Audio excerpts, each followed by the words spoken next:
livre para todos os públicos.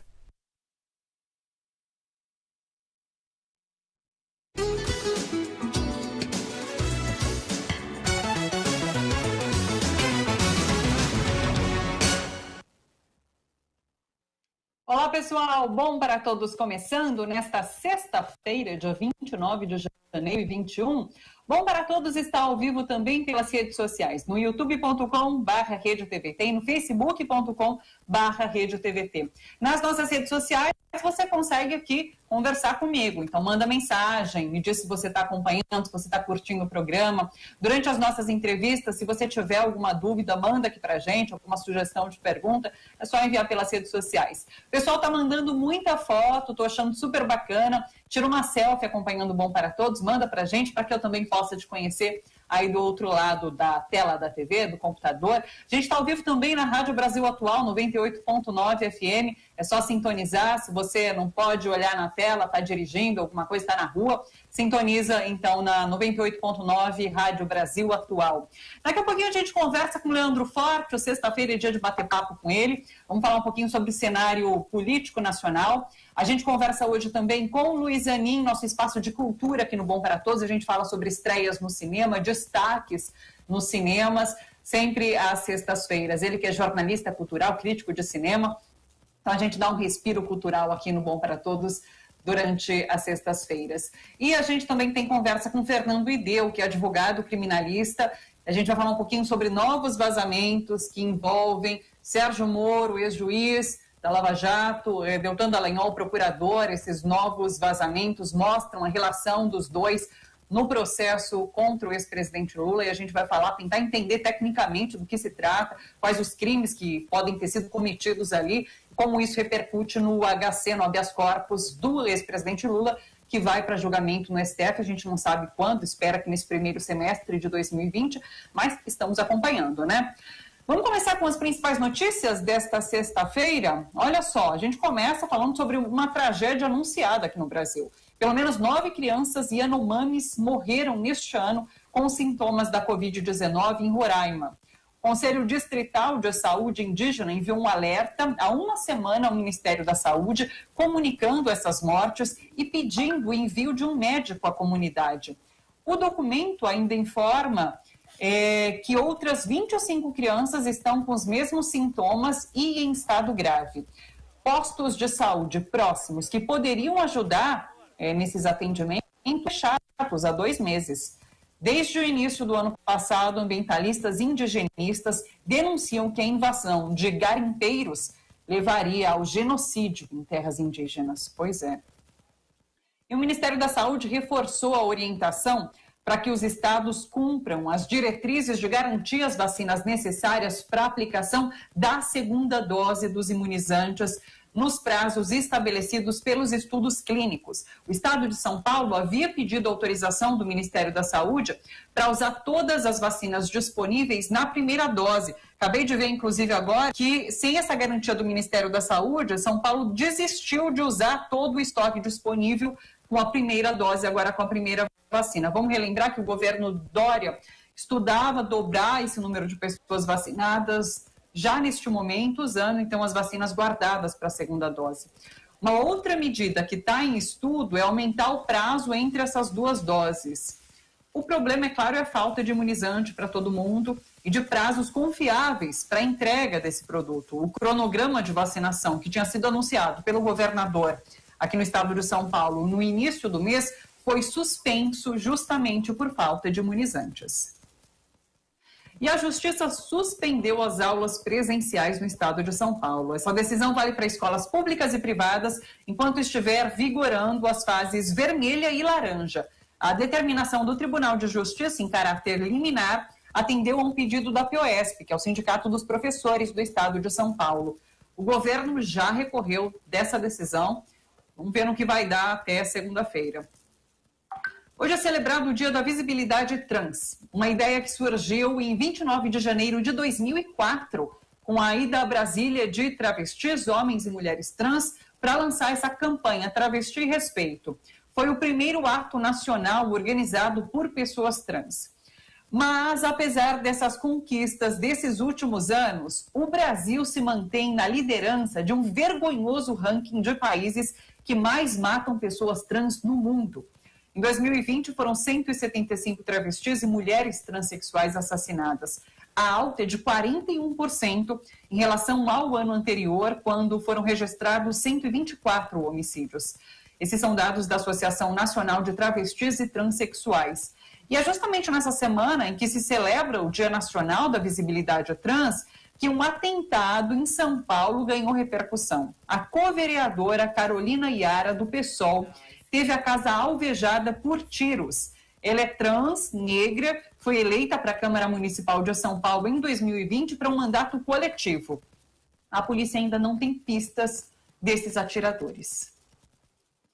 Mas uma notícia importante: diálogos obtidos pela defesa do ex-presidente Lula comprovam a parcialidade de Sérgio Moro, que orientou a acusação contra Lula. Os advogados do ex-presidente afirmam que já possuem elementos mais que suficientes para provar a parcialidade de Moro e a relação proibida por lei com o procurador Deltan Dallagnol. Além disso, a defesa aponta diálogos clandestinos entre a força-tarefa da Lava Jato com autoridades dos Estados Unidos e da Suíça. Trechos dessas conversas foram publicados pela revista Veja. A última notícia: Fernando Haddad, ex-prefeito de São Paulo, ministro da Educação, ex-ministro da Educação, ele defendeu a saída imediata de Jair Bolsonaro para salvar o Brasil do genocídio. Foi durante uma entrevista concedida à Rádio Brasil Atual hoje pela manhã. Vamos dar uma olhada nesse trecho. Vamos ser mais claros, porque a clareza só pode ajudar o país no momento de tamanha tragédia nacional. Quem sustenta o governo Bolsonaro hoje no Congresso, e que se mudasse de posicionamento, mudaria o curso da história, é o PSDB do Dória e o MDB do Temer. Veja que a imprensa faz um jogo de cena. A grande imprensa, ela pede timidamente o impeachment do Bolsonaro nos seus editoriais, mas não cobra o PSDB e o MDB, não cobra o Dória e o Temer um posicionamento desses partidos, em relação ao impeachment. Não há cobrança dos jornalistas da grande imprensa em relação ao impeachment, que é defendido em editorial pelos jornais. Isso é um jogo de cena. Ninguém está falando a verdade para as pessoas. Isso é um jogo de cena que interessa a eles, que é desgastar o Bolsonaro como figura pública, enquanto mantém o apoio à agenda econômica do Guedes. Se as pessoas não compreenderem que é essa esquizofrenia aparente que sustenta o caos, nós não vamos sair do lugar. Vamos falar um pouquinho sobre as notícias do dia, sobre essa fala, inclusive, também de Fernando Haddad, agora com Leandro Fortes, que já está aqui com a gente. Oi, Leandro, tudo bem com você? Olá, Thalita, tudo bem? Como é que você está? Tudo bem também por aqui. Leandro, na quarta-feira a gente falava um pouquinho sobre essa eleição que vai acontecer na Câmara, na mesa diretora da Câmara, do Senado, na semana que vem, e daí a conexão caiu, a gente não conseguiu prosseguir com essa conversa. Eu queria retomar, então, essa conversa para a gente falar sobre a importância dessa eleição que acontece ali, muito por conta do impeachment, desse impeachment agora que Fernando Haddad também falava, né? A gente sabe que Baleia Rossi é o candidato apoiado por Rodrigo Maia e parte da esquerda também apoia a eleição de Baleia Rossi, muito por conta da possibilidade dele fazer o encaminhamento de um desses processos de impeachment ali na mesa, né? São 64 agora. Mas ele deu uma entrevista na segunda-feira falando que ele se compromete em ler os pedidos de impeachment, né? Ele não fala nem em botar em votação, em abrir. Ele fala que ele vai ler, ele vai analisar, ele vai fazer uma leitura.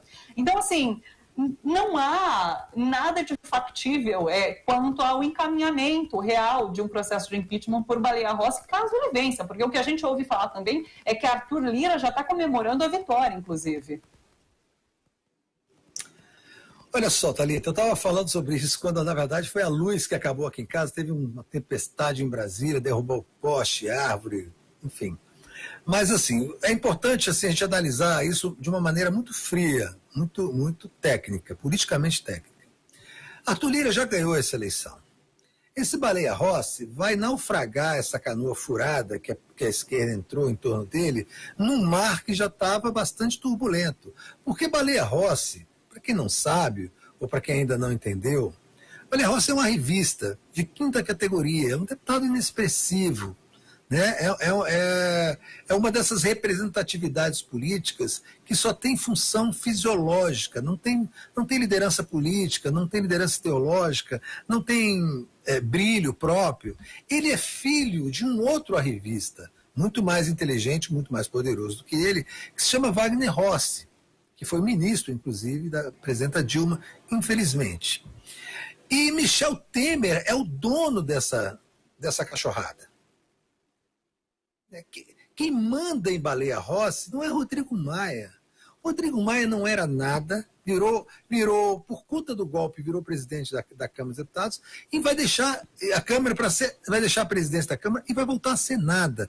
Ele é um funcionário dos bancos, né, do poder financeiro no Brasil. É só isso que ele é, da banca econômica. Então, o que vai acontecer? O Bolsonaro vai tomar a pauta da Câmara dos Deputados. O Bolsonaro vai ter mais poder ainda. E isso é um fato. Então, assim, as pessoas que se colocaram contra a aliança das esquerdas a essa história de Baleia Rossi estavam, sim, corretas. Era melhor ter marcado uma posição firme de negociação para o caso de um segundo turno, porque o que está acontecendo agora vai ser um vexame generalizado, mais um que, infelizmente, a esquerda vai protagonizar dentro do Congresso Nacional. Bolsonaro vai levar a Câmara dos Deputados e o Senado Federal. Essa é uma questão. Eu queria citar essa entrevista do Fernando Haddad, que falou dos editoriais, essa falsa esquizofrenia que a mídia vive. A gente já comentou isso aqui, de que os repórteres estavam liberados para falar dos maus modos de Bolsonaro, mas não para falar da agenda econômica do Paulo Guedes. Isso era uma coisa clara, estabelecida. E isso eu falava quando o Fernando Haddad ainda era colunista da Folha. Eu falava assim, tem que acabar com essa história de liderança progressista, de esquerda, escrever para jornal de direita. Por quê? Porque você empresta a credibilidade de um sujeito como o Fernando Haddad para um jornal que é um jornal copista, de direita, um jornal que ajudou no golpe da Dilma. Que tem Fernando Haddad, Guilherme Boulos escrevendo na Folha? Hoje em dia tem tantos espaços públicos de internet, tantos espaços da esquerda, com credibilidade. Vai escrever na Folha por quê? É vaidade. Aí levou uma trauletada e aí se despediu, dizendo que foi maltratado pelo jornal. Olha, o jornal maltrata o PT há 20 anos. Então, assim, tem que servir de lição isso, acabar com essa atração fatal por TV Globo, por Folha de São Paulo, por Globo, Estadão. Ignora essa gente. Essa gente é contra a esquerda. Eles alimentaram o monstro do antipetismo. Eles são responsáveis pela eleição do Bolsonaro. Eles são responsáveis pela manutenção de um governo genocida que já matou 220 mil pessoas e é responsável direto pela infecção de 9 milhões de brasileiros. E vai matar muito mais. Em Manaus, tem um assessor do ministro Pazuello, do general, do gênio da logística, que é o assessor dele de logística, que se chama General Ridalto. É um maluco que ficava nas redes sociais pregando o estado de sítio, o estado de defesa, virou assessor, virou assessor do Ministério da Saúde. Né? Esse cara está dizendo o seguinte, que em Manaus, fazendo as contas, é melhor deixar as pessoas morrerem na rua. Não tem mais jeito. Estão chamando Manaus, você deve ter visto, de Manauschwitz, porque há uma relação muito próxima entre os dois conceitos, né? Entre campo de concentração e pessoas morrendo por asfixia deliberadamente no hospital e agora na rua. Esse drama está se estendendo para Rondônia. Ele diz, inclusive, ele fala isso, né? Que não tem o oxigênio, então não adianta de nada você abrir um leito de UTI sem oxigênio, porque ou a pessoa morre lá no leito ou ela morre na rua. Então deixa morrer na rua. Eu queria ver se fosse a mãe dele, né? Eu queria ver muito se fosse a mãe dele. Mas, assim, é isso. É uma visão, assim, você também não pode desprezar o fato de que são militares. Os militares trabalham com um conceito básico, um conceito de guerra, que para se vencer o inimigo, você tem um cálculo matemático, estatístico de baixas, de mortes. A morte é uma variável da estrutura do pensamento militar. Por isso que os militares têm que estar nos quartéis. Por isso que os militares não podem estar no serviço público civil. Por isso que os militares não podem estar no Ministério da Saúde. Por isso que os militares não podem ser presidentes da República. Eles têm uma estrutura mental moldada ao longo de muitos anos para estabelecer a morte como uma variável fixa.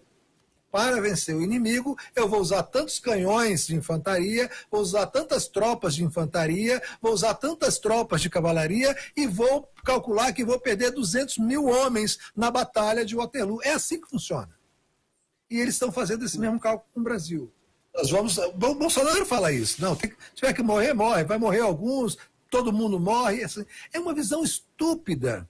Porque ela se torna realmente estúpida porque ela é a migração de um pensamento militar para a vida civil e essas coisas nunca devem se misturar. O Groucho Marx, que é o outro Marx que eu gosto muito, um comediante americano, ele diz o seguinte, que o militarismo é uma árvore que deve ser muito bem cuidada para que nunca dê frutos. E o militarismo é isso, o militarismo ele existe por si só, ele é deslocado da realidade. E os nossos militares, Thalita, eles são deslocados da realidade desde a sua fundação como instituição. Eles são braço armado, eles nasceram como braço armado das elites brasileiras, do latifúndio, e continuam sendo o braço armado da classe dominante. Tanto que a história do Exército Brasileiro, à exceção da Guerra do Paraguai e daquela intervenção esdrúxula na Segunda Guerra Mundial, é a história de repressão a movimentos populares. A utilização das Forças Armadas como órgão de repressão ao próprio povo. Nós não temos, historicamente, nós não temos relação de guerra, nós temos relação de guerra interna. O inimigo sempre somos nós, os trabalhadores. Nós, as pessoas da periferia. Nós, né, o povo brasileiro. Então, essa é uma questão muito grave em relação ao gerenciamento da Covid-19 no Brasil. É o pensamento militar, é a estrutura mental militar que está definindo as ações do que estão sendo feitas. E agora eles vão dominar a pauta da Câmara dos Deputados, né? E agora eles vão ter o controle total do estamento político do Estado, as coisas vão ficar muito, muito mais difíceis, viu? Eu queria falar com você também sobre essa questão do atrito entre Mourão e Bolsonaro, é uma conversa vazada entre um assessor de Mourão, que foi inclusive já foi demitido, em que ele fala sobre a possibilidade de planejamento, caso Bolsonaro caia e Mourão chegue até o poder e vire presidente. E curioso que esse assessor foi demitido, mas não negaram que essa conversa existiu e nem que esse assunto esteja em debate ali dentro da vice-presidência, né? Mas deixa eu trazer antes uma pergunta de uma internauta que está sempre aqui com a gente, que é a Vera Lígia Gonzaga. Ela falou assim, olha, Leandro, não tem como a esquerda se articular em torno do nome da Luísa Erundina para presidenta da Câmara dos Deputados? Ainda dá tempo para fazer isso? Dá tempo. E o que fizeram com a Erundina, olha só, Thalita, o que fizeram com a Erundina foi uma coisa muito cafajeste, muito canalha. O PC decidiu pela candidatura da Erundina. A Erundina, até a decisão dessa candidatura, era a guerreira do Brasil, a super mulher, a guerreira da esquerda brasileira, um exemplo de mulher, de batalhadora, de coragem, tal, cacete a quatro e tal. Sim, veio lá da campanha, aquelas fotos dela lá na rua com 80 e tantos anos, máscara, e fazendo campanha com Guilherme Boulos, virou um mascote de reserva moral do PSOL que ele esfregava na cara de todo mundo. Bastou ela falar uma verdade, uma única verdade, de que a adesão do PSOL ao Baleia Rossi era um ato de fisiologismo, ela caiu em desgraça. As pessoas começaram a ofendê-la. Pessoas do PSOL passaram a ofendê-la nas redes. Lideranças do PSOL foram nas redes desautorizá-la de uma maneira grosseira. Marcelo Freixo, inclusive. Então, assim, não há mais nenhuma possibilidade, e eu espero que não façam isso com ela, de jeito nenhum. Ela já passou por um processo de desmoralização, agora, nessa quadra da vida, depois de tudo que ela fez. Né? Aquela pessoa que era super guerreira passou a ser um estorvo, porque falou a verdade. A adesão do pessoal agora ao Baleia Rossi, além de ser uma estupidez, que está se mostrando verdade, é um ato de fisiologia, é fisiológico. É mesquinho, é pequeno. Então, eu, para o bem da saúde e da história dela, eu espero que isso não aconteça. Até porque não dá mais tempo nenhum. E se fizer, vai ser uma coisa forçada, vai ser um vexame pior ainda. É melhor todo mundo ficar quieto. Queria ouvir sua resposta em relação a essa pergunta da Vera. Obrigada, Vera, por ter mandado aqui para a gente. Vamos falar, então, só para encerrar, sobre essa polêmica envolvendo Mourão e Bolsonaro. O Mourão, inclusive, foi questionado se depois dessa conversa ter sido vazada, ele conversou com o Bolsonaro. Falou, não, uma questão interna, né?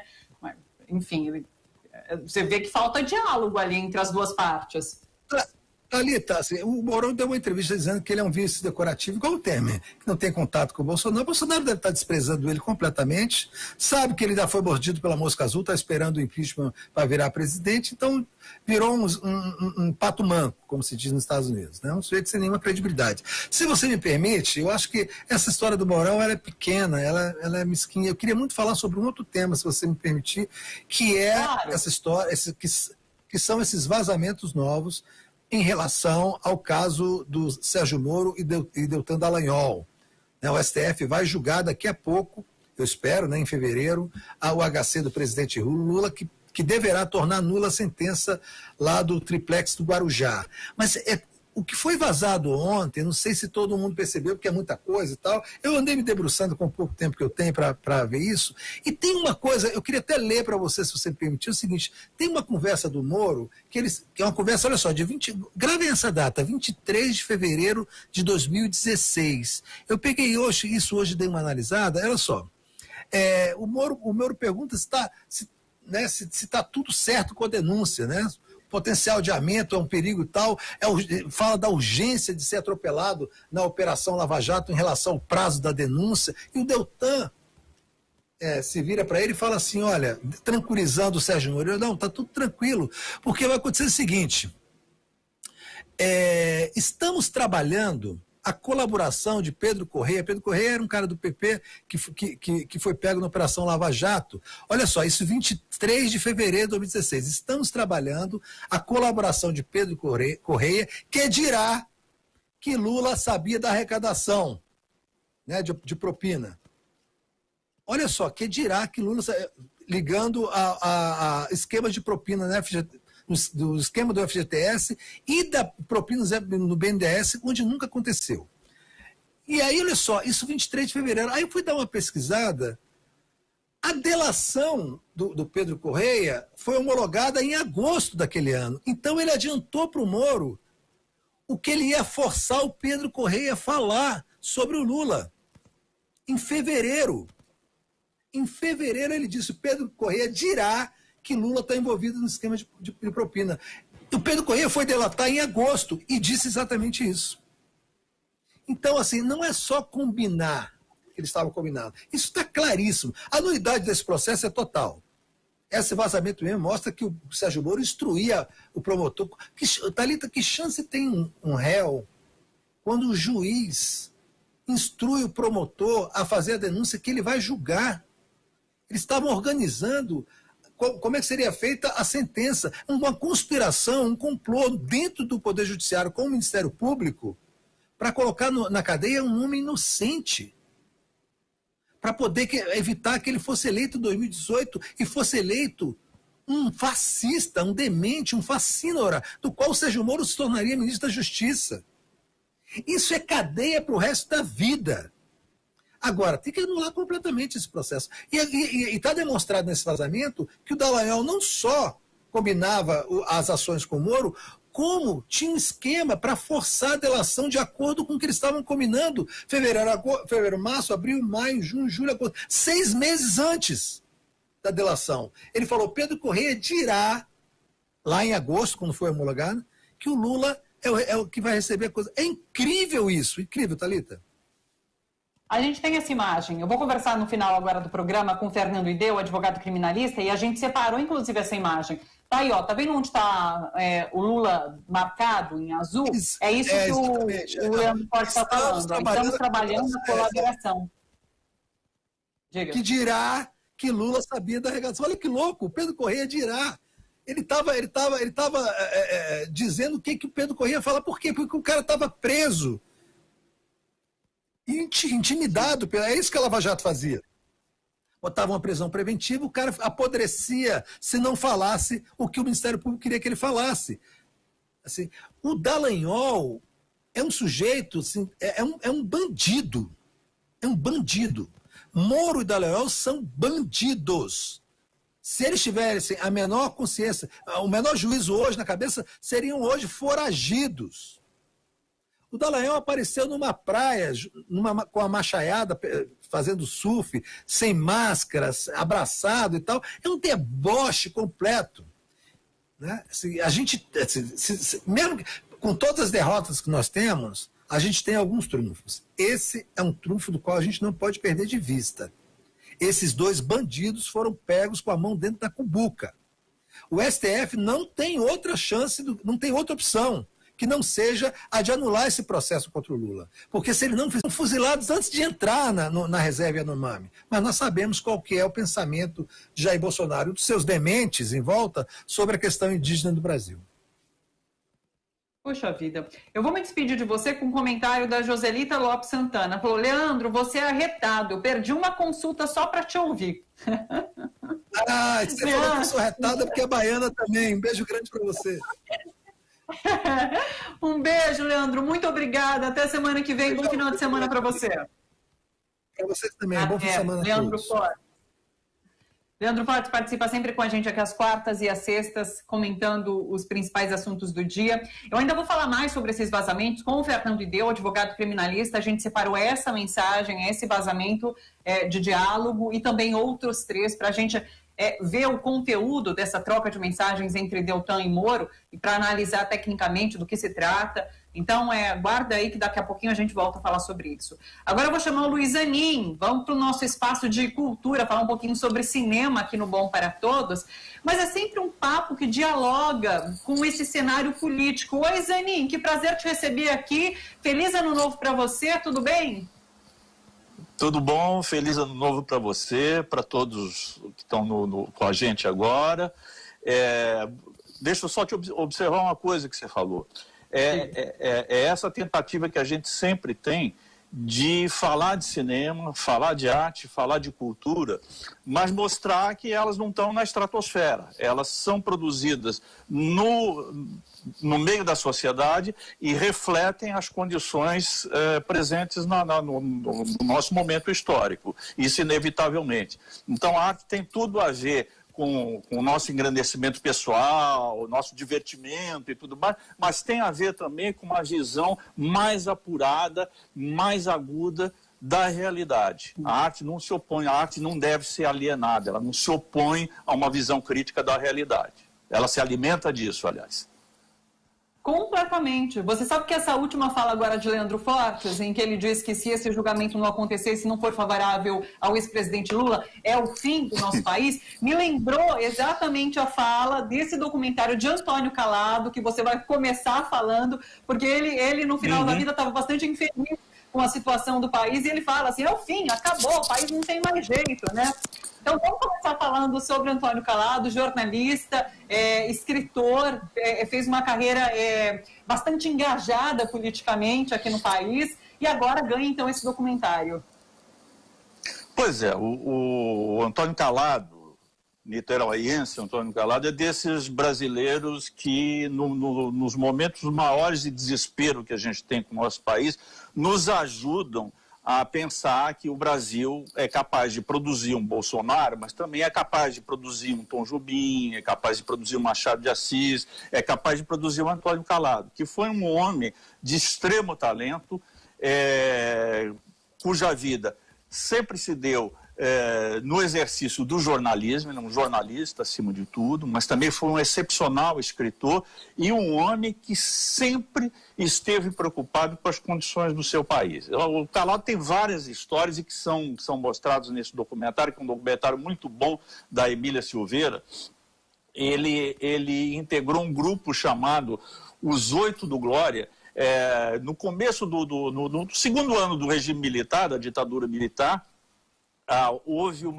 Marcaram uma reunião da OEA, Organização dos Estados Americanos, para o Brasil. Acontece que, pelo estatuto, a OEA não podia fazer reuniões em ditadura. E o primeiro ditador nosso, o Marechal Castelo Branco, garantiu que aqui se gozava de plena liberdade democrática, né? O Calado, isso partiu dele. O Calado ficou revoltado. Ele fala isso no filme, numa entrevista. Ele falou, além dos caras darem um golpe de Estado, ainda vem dizer na nossa cara que nós vivemos uma democracia. É demais, né? Então ele reuniu uma série de intelectuais para montar um protesto em frente ao Hotel Glória, que era onde haveria essa reunião da OEA, e na qual compareceria o Marechal Castelo Branco. E eles protestaram, e evidentemente, foram presos, foram todos encaminhados para a cadeia. O Calado é um cara que sempre esteve contra a ditadura. Ele escreveu alguns livros absolutamente fundamentais, um deles, que é um livro assim, que teve uma influência muito grande na minha juventude, que é o Quarupi. Depois virou filme, inclusive, e tal, que é um livro que trata daquele momento, é um livro de 1967, né?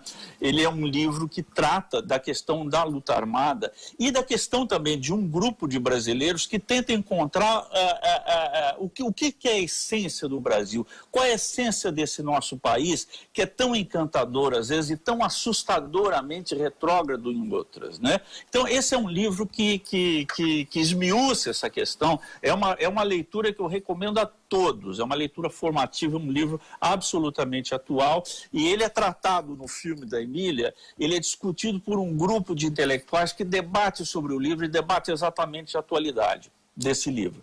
Fora isso, o filme traz depoimentos muito bons, um depoimento muito bom, muito sincero de uma das filhas do Antônio Calado, que é a Tessie Calado, a atriz Tessie Calado, traz outros depoimentos, traz muito material de arquivo, é um filme muito bem montado, é um filme assim que tem um ar moderno, um ar assim que... um ritmo que não te deixa desgrudar da atenção da tela, né? E abre mesmo a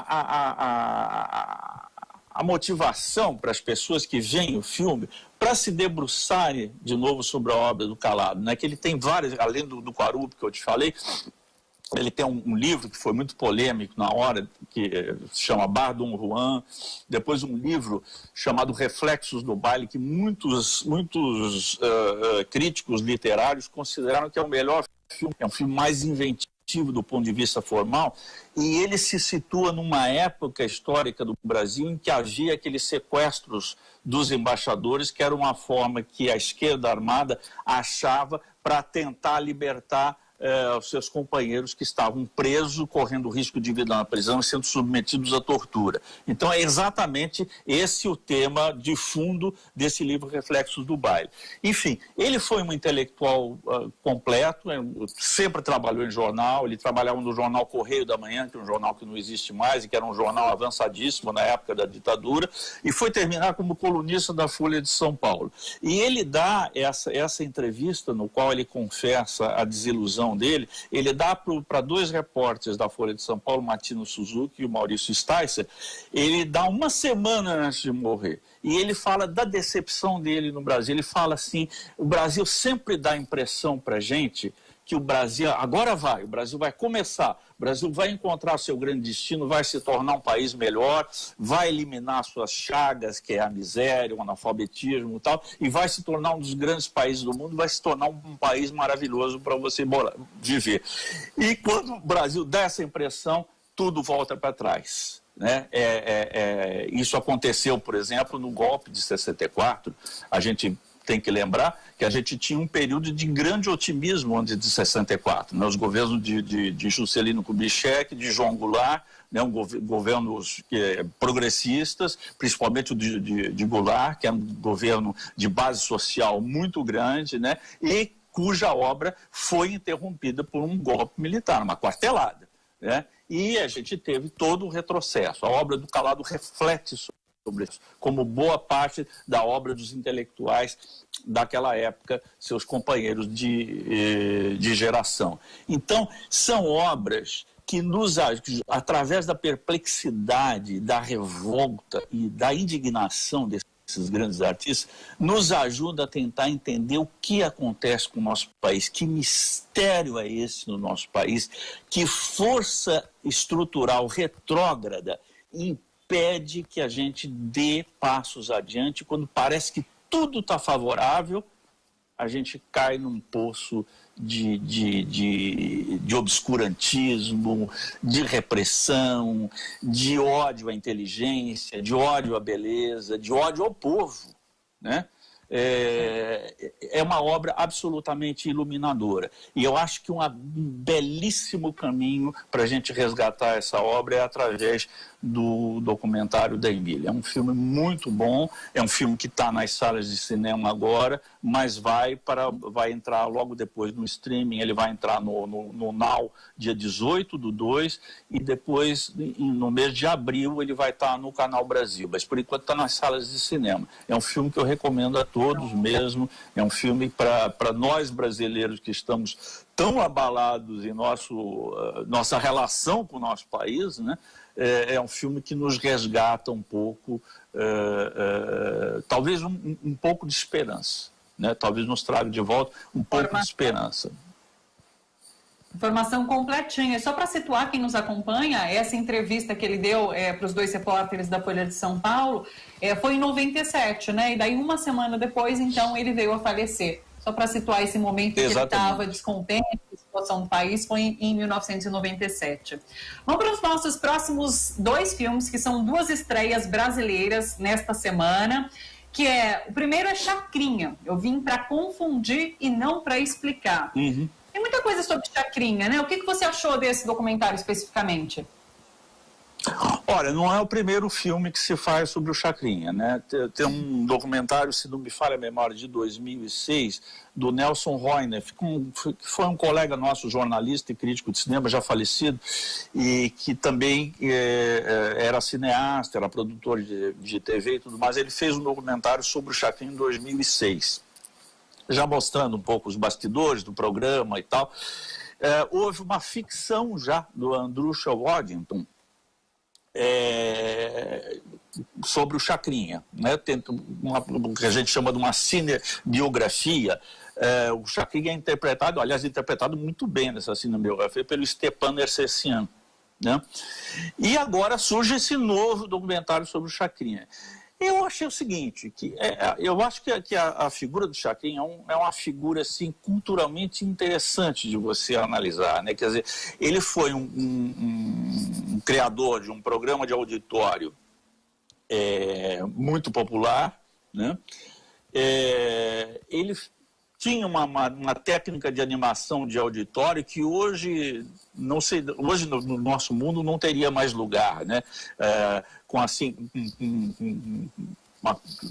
uma fala meio jocosa, às vezes meio preconceituosa, às vezes agressiva em relação à plateia. Tinha aquele negócio, vocês querem bacalhau, então ele jogava bacalhau em cima, jogava farinha de trigo em cima da plateia e debochava às vezes de calouros, que ele achava que eram muito feios e tudo mais, ou muito desafinados. É uma coisa que no nosso mundo, um pouco mais politicamente correto, esse tipo de recurso não teria muita vez na televisão. Alguns depoentes falam exatamente isso nesse filme atual. Falam, por exemplo, é chamado a depor o grande comandante da Globo na época que o Chacrinha tinha programa lá, que é o Boni, né? O Zé Bonifácio de Oliveira. Outras pessoas fazem o depoimento e tentam mostrar como o Chacrinha, na verdade, foi mais do que um simples animador de auditório, como todos nós sabemos, né? Ele teve, um francês chamado Edgar Morin, que é um grande filósofo francês que tem obras fundamentais. Ele teve no Brasil na época e ele viu um programa do Chacrinha e falou: esse cara aí é um gênio da comunicação. E você sabe que a intelectualidade brasileira e o jornalismo brasileiro são muito influenciados pela opinião que vem de fora, né? Então, esse aval do Edgar Morin significou quase que um passaporte para um certo endeusamento do Chacrinha. Eu vejo o Chacrinha da seguinte forma: eu acho que a importância cultural dele tem que ser reconhecida. Inclusive, ele foi usado, na época, como uma espécie de ícone do tropicalismo, de um movimento tropicalista, que era um movimento que não era apenas musical, a música dos baianos, Caetano Veloso, João Gilberto e tal, mas era também um movimento cultural, né? É um movimento... E... Alô, você está me ouvindo? Deu uma travada. Alô? Deu uma travada. Estou te ouvindo. A imagem alô? Parece que caiu. Eu estou te ouvindo. Alô, alô, alô. E você está me ouvindo? Oi. Estou te ouvindo, mas não estou vendo mais nada. Você está sem vídeo. Sai e tenta entrar de novo, Zanin, rapidinho. No link. Tá, eu vou tentar entrar de novo. Tá bom. Se bem que eu sempre planejo com o Zanin falar sobre, eu tenho aqui mais 1, 2, 3, mais 4 filmes, séries pra gente conversar. E nunca dá tempo de falar sobre tudo. A gente se estende falando sobre cada um deles e tem muita coisa interessante. O Zanin dá verdadeiras aulas aqui pra gente sobre não só esses filmes e essas estreias, mas sobre história brasileira, inclusive. E a gente não consegue comentar tudo. Então, acho que ele volta para a gente só concluir o Chacrinha e eu vou deixar os outros filmes para a gente comentar nas próximas participações. Ele vai falar também sobre um suspense brasileiro, que é Dente por Dente, que está estreando essa semana, que tem no elenco o Juliano Casarré como protagonista, mas tem também Paulo Oliveira, Renata Sorrá. O filme japonês Perfil de uma Mulher, que é um super suspense, eu dei uma olhada no trailer também, muito interessante. Oi, Zanin, você voltou? Voltei. Ô, Zanin, eu estava falando justamente aqui que a gente tem muitos filmes para falar e nunca consegue falar sobre todos, porque a gente acaba mergulhando nessa sua aula também sobre história brasileira e a gente acaba passando tempo, eu nem vejo. Vamos concluir só sobre Chacrinha e eu deixo os próximos para próximas participações, pode ser? Perfeito, não tem problema não. É bom a gente ter sempre uma reserva de filmes, né? Não dá tempo de falar de tudo. A gente retoma na semana seguinte, os filmes estão por aí, outros entram, e a gente vai falando o que dá. Enfim, eu acho que a minha visão é o seguinte, que culturalmente ele é uma figura importante, tem que ser estudada realmente e tal, mas eu acho que ele é também uma figura muito endeusada por um tipo de pensamento brasileiro, né? Que teve o seu apogeu na época do tropicalismo. Vocês lembram, vocês todos conhecem a estética tropicalista, que era uma estética que tentava nivelar a alta e a baixa cultura, que gostava do exagero, gostava de um certo apelo de marketing e tudo mais, e viam no Chacrinha uma espécie de um modelo dessa, vamos dizer assim, dessa bagunça brasileira, desse caos ordenado que a gente às vezes vê no nosso país mesmo, né? Que a gente, nossa, o Brasil é uma bagunça, tal, né? Como você duvidar que o Chacrinha pode ser um emblema do país quando você vê, por exemplo, Thalita, o que esses caras estão fazendo nesse negócio da vacinação, né? É um troço absolutamente inacreditável. Às vezes eu paro para pensar, eu não acredito que esses caras estão fazendo isso. né? O país que teve a epidemia começou da Europa, então nós tivemos o tempo para nos preparar, tal. Quer dizer, eu não vou voltar a tudo o que aconteceu desde então, todos os absurdos que foram. É o reflexo do caos, né? Você pega uma figura caricata como esse que ocupa a presidência no momento, como você não achar que Chacrinha tem alguma coisa a nos dizer sobre esse caos que às vezes toma conta do país? Então ele acabou sendo um símbolo disso. E esse endeusamento do Chacrinha, vamos lembrar, ele se dá no final dos anos 60, 67, 68, quando o Brasil vivia também uma situação absolutamente caótica. Nós estávamos no meio de uma ditadura militar. Em 1968, houve um golpe dentro de um golpe, foi editado um ato institucional número 5, que abolia as garantias individuais de todo mundo. Esse país vivia um clima de terror, né? E a gente deve lembrar que uma parte da intelectualidade brasileira, e que a classe artística brasileira também, fez uma opção de sair do realismo crítico, assim, que norteava, por exemplo, o cinema novo, para uma opção totalmente desesperada do ponto de vista cultural, né? Que era do escracho, do desbunde, da contracultura. Em lugar do cinema novo, surge o cinema marginal, que faz exatamente isso, né? E o Chacrinha se enquadra exatamente nesse momento, que é quando ele está no auge, né? Então o filme tem esse interesse de resgatar essa pessoa. Eu acho que o filme deveria ter sido um pouquinho mais crítico, como eu estou sendo agora, né? Mas eu acho que é um personagem realmente interessante do nosso país a ser visto, mas a ser visto, a meu ver, com um certo distanciamento que esse filme não tem. Eu adoro as análises do Zanin, porque a gente já vai preparado num contexto histórico ali, social, assistir o filme, o documentário no caso, e já olha com um olhar diferente. Muito bacana, Zanin, adoro as nossas conversas. Mas, enfim, não vou conseguir falar sobre todos. Ficou faltando Dente por Dente, esse perfil de uma mulher, o japonês. A gente vai falar também numa próxima, quero falar sobre esse filme indiano, Tigre Branco, que está no Netflix, na Netflix. Filmaço, hein? Oscar. Vamos falar sobre. E é isso, mas esses todos ficam para próximas conversas. Zanin, um beijo enorme para você e até semana que vem. Bom final de semana. Obrigado, beijo para todo mundo. Foi bom ter voltado.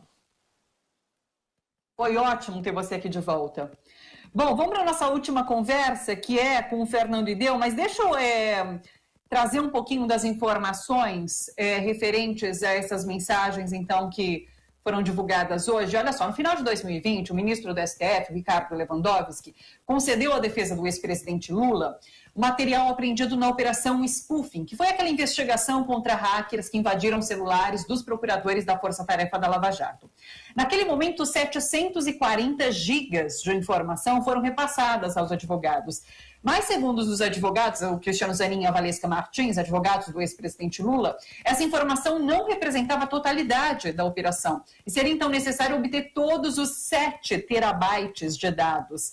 Para mostrar ao STF a importância desse acesso à íntegra das mensagens, do material, os advogados submeteram informações aos ministros que revelam trechos do que já foi conseguido identificar nessa primeira remessa de informações. E segundo os advogados, nessa análise que foi preliminar, foi de cerca de 10% do material, é possível desde já constatar essa atuação fora da lei de procurador e juiz. Uma atualização sobre isso tudo, ontem o ministro Ricardo Lewandowski determinou sigilo sobre essa ação em que a defesa de Lula conseguiu então esse acesso às mensagens.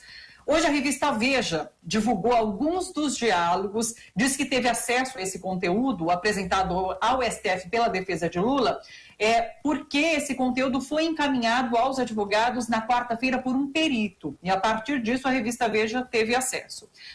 A gente vai dar uma olhada em algumas dessas mensagens e já vou chamar o Fernando Ideu, que é advogado criminalista, e é professor, doutor em Direito, professor da Escola Paulista de Direito, para conversar aqui com a gente. Oi, Fernando, sempre muito bom te receber, feliz ano novo, tudo bem por aí?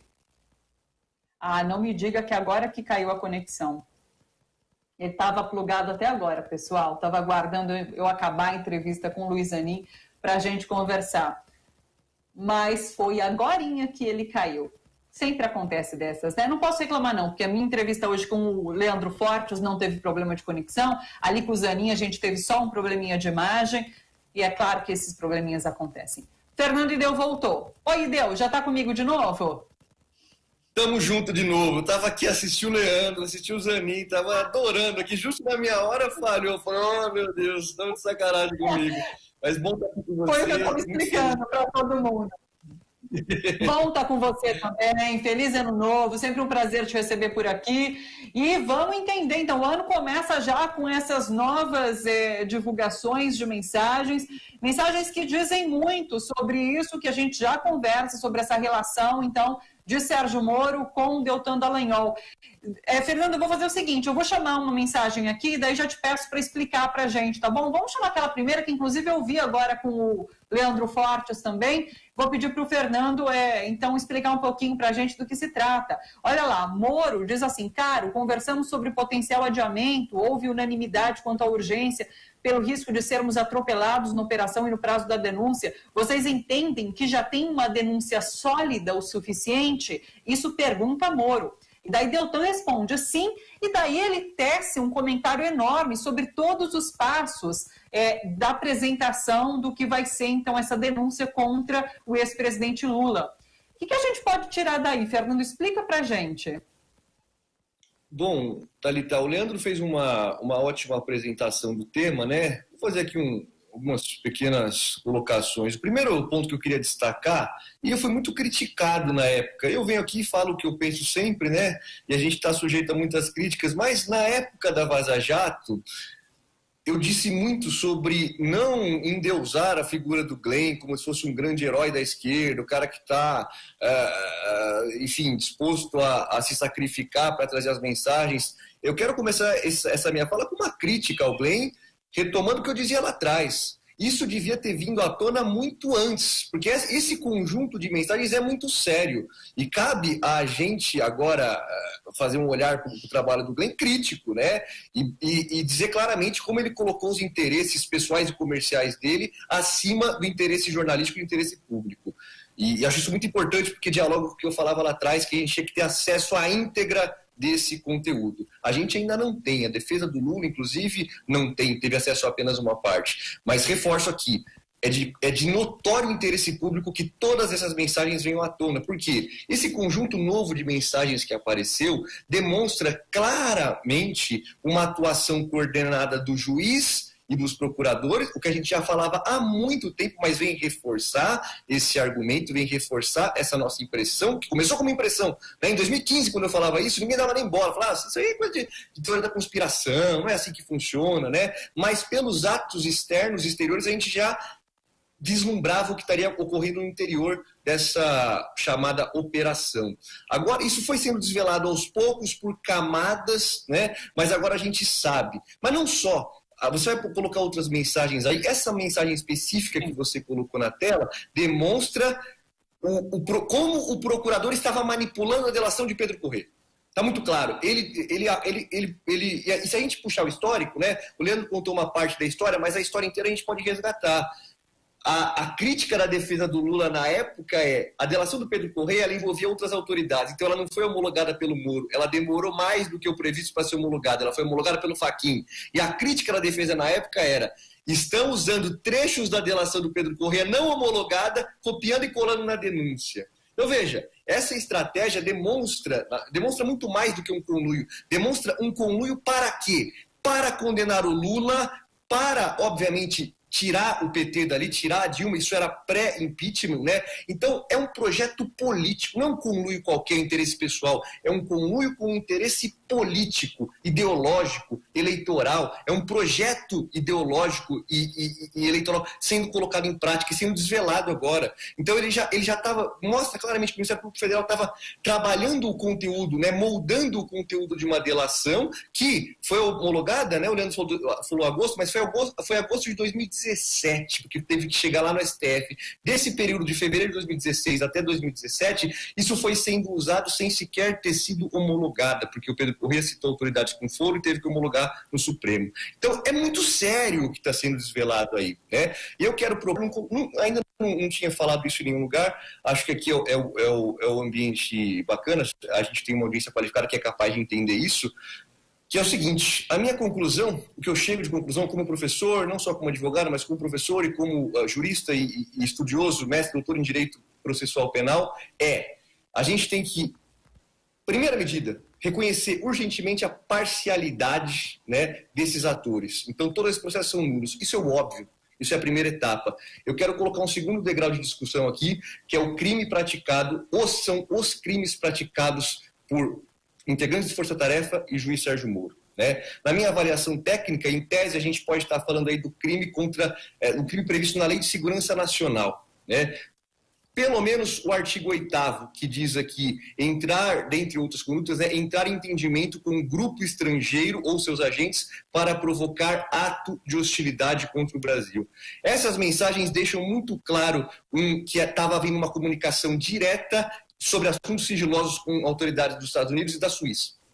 E os atos de hostilidade contra o Brasil estão muito claros, na minha avaliação. Né? Então, acho que é preciso que seja apurado não só a prevaricação, não só a eventual corrupção desses agentes que se valeram do cargo público para impor as suas preferências ideológicas, os seus projetos de poder, mas também acho que a gente tem que agora tratar com seriedade esse tema de se apurar a contra esses agentes, não só com o Código Penal, crimes claramente, para mim, falando em tese, né, de acordo com as mensagens de prevaricação por colocar o interesse pessoal se valendo, manipulando o cargo público, mas também acho que é momento da gente começar uma discussão de crime previsto na Lei de Segurança Nacional. Acho que é um momento adequado para a gente colocar, quando essas mensagens estão vindo à tona, para a gente, com seriedade, apurar a responsabilidade de Força Tarefa e Sérgio Moro.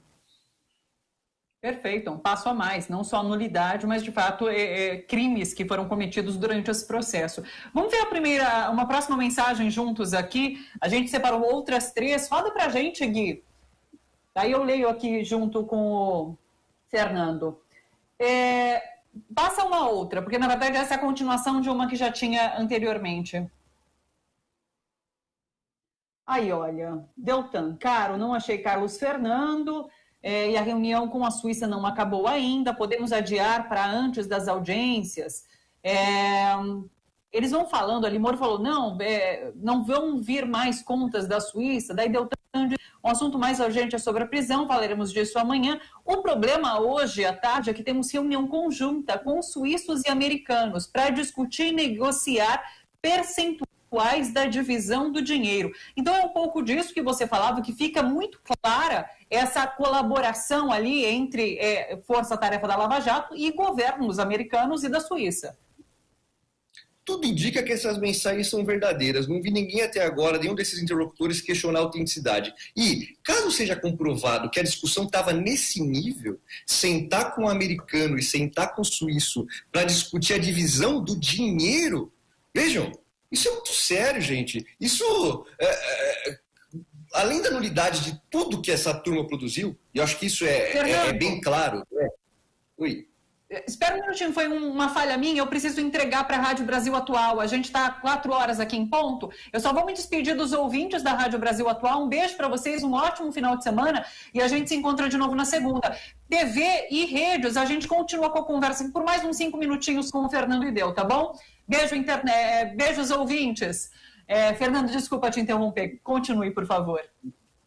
Imagina, eu acho que esse trecho final, né, revela tudo isso que a gente está falando, que é a participação dos americanos e dos suíços, né, sigiloso ali, né, fraudulento, a gente pode até dizer, porque ele publicamente não estava obedecendo os trâmites legais. Toda a colaboração internacional deve seguir os trâmites legais, então isso estava sendo de forma fraudulenta, oculta, para dividir dinheiro, é isso que eles estão falando, né, os percentuais. Então, veja, é muito sério. E a outra mensagem que é bem curtinha, né, talvez quem não seja advogado, quem não milite na área, tenha uma certa dificuldade de falar qual a gravidade disso, mas é o juiz, né, cobrando que o Ministério Público coloque uma petição para ele decidir. Então, preciso da manifestação tal, porque ele ia proferir uma decisão e ele já estava com a decisão formada, só precisava simbolicamente que o MP colocasse lá a petição para ele se manifestar e que ela providenciarei. Deixa eu dar uma olhada nessa mensagem, que é aquela curtinha que eu pedi para você passar, volta com ela aí, olha. Moro diz, precisa de manifestação do Ministério Público, do Ministério Público esse MP? Isso, que o Ministério Público se manifeste nesse processo, né? Ele dá o número, esse é o número do processo, e ele coloca simples, ou seja, bota lá qualquer coisa, e o cara, não, providenciaremos, sendo protocolado. Então, veja, imaginem vocês, né? Não é muito difícil, imaginem vocês numa demanda qualquer, numa ação trabalhista, por exemplo, né? A Thalita tá trabalhando no grupo, ela sai, entra com uma ação contra a TVT, e o juiz, ele fica falando, Thalita, faz assim, peticiona lá, simples, bem simples, fala para o seu advogado colocar lá que eu preciso decidir, daí o seu advogado, vou providenciar. O que a TVT vai achar desse processo? Vai falar, o que é isso? Como é que funciona? O advogado com essa intimidade, é só a gente pensar no contrário. Imagina que em um dos meus casos eu tô tendo esse tipo de conversa com o juiz. O que o Ministério Público vai fazer? Vai falar, nossa, como é que o juiz está pedindo para o advogado atravessar uma petição simples para ele decidir? Isso assim, se junta ao contexto, né, de dois pilares aí que têm que ser devidamente apurados e devidamente atribuídas devidas responsabilizações, que é o conluio entre acusação e juiz para impor um projeto de poder e o compartilhamento dessas informações sigilosas com grupos estrangeiros, visando prejudicar o interesse nacional. Para mim, esses dois pilares, falando em tese, estão muito claros. O que a gente precisa é que isso seja apurado com responsabilidade e com devida atenção, para que não só a idade desses processos seja reconhecida imediatamente, como responsabilidade pessoal e eventualmente criminal de cada um desses agentes seja apurada. Vamos só para a última mensagem, bem rapidinho, a gente tem mais só um minutinho, mas é que mostra não só essa relação de trabalho dos dois, mas uma relação até pessoal. Na última mensagem, Deltan diz assim para Moro, acho que ele aproveitou a oportunidade para continuar fazendo o que faz há um ano, falando do ex-presidente Lula, tentar infernizar a sua vida, risos, e você certamente continuará fazendo o que faz há um ano, respirar fundo, risos. Então, isso mostra um pouquinho de como é essa relação entre os dois, né? Isso é uma vergonha alheia, né? Esse puxa-saquismo barato, isso dá uma vergonha alheia. Acho que eu no lugar dele estaria sentindo muita vergonha agora. E nessa mensagem tem o assunto Tacla Duran, que é um assunto que ficou em aberto, um assunto muito delicado para o Sérgio Moro, que ele já tentou fugir de todas as formas, ele faz pouco caso da jornalista que fez um trabalho sério desvelando esse assunto. Então, veja, é urgente que a gente conheça o conteúdo dessas mensagens. É o interesse público que está posto, né? O interesse nacional, há conversas, há compartilhamento de informações sigilosas com americanos e suíços. Então, veja, é urgente, né? Isso, é claro, o Bolsonaro, eu gostei da fala do Zanin, né? Ele coloca que seria até surpreendente um apresentador com a conduta do Chacrinha, imagina um presidente fazendo tudo isso, mandando enfiar leite condensado no rabo, falando vai crescer pra puta que pariu. Então, ele preenche o espaço crítico com tanta bobagem e muitas vezes a gente deixa passar muitos assuntos sérios. E esse é um assunto seríssimo, né? Essa novidade, essas mensagens que vieram à tona agora e já deveriam ter vindo à tona muito antes, por isso que comecei falando sobre isso, já deveriam estar na mão de veículos de comunicação sério como a TVT e tantos outros que têm um comprometimento com o Estado democrático de direito e com a soberania nacional, mas que venham à tona agora e que as responsabilizações sejam efetivamente apuradas e que a nulidade desse atentado contra o Estado de Direito, esse atentado contra a soberania nacional, seja realmente e efetivamente desvelado a partir de agora. Fernando Ideu, agradecidíssima pela participação, por nos ajudar a entender do que se trata, então, esse material e em que pé que está esse caso envolvendo o ex-presidente Lula, o julgamento do habeas corpus ali no STF. Beijão para você. Vamos ver se na semana que vem a gente conversa mais sobre tudo isso, então. Bom final de semana. Um beijo grande para você, para todo mundo que assiste a gente aqui. Sempre um prazer estar com vocês. Obrigada, Fernando. Beijo. Vamos lá. A Polícia Federal abriu um inquérito contra Eduardo Pazuello, ministro da Saúde, por conta do que está acontecendo em Manaus. Então, a gente encerra o Bom para Todos com essa informação. A Polícia Federal abriu um inquérito para investigar Eduardo Pazuello com relação ao que acontece em Manaus e a pandemia da Covid-19. Pessoal, um ótimo final de semana para todos vocês. Aguardo vocês na segunda-feira no Bom para Todos, às 3h da tarde. Se você está acompanhando pela internet, não esquece, youtube.com/RedeTVT, se inscreve. Você também pode se tornar membro.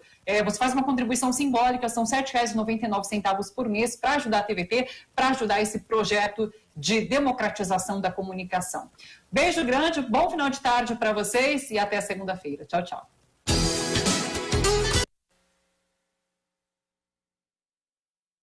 O aplicativo TBT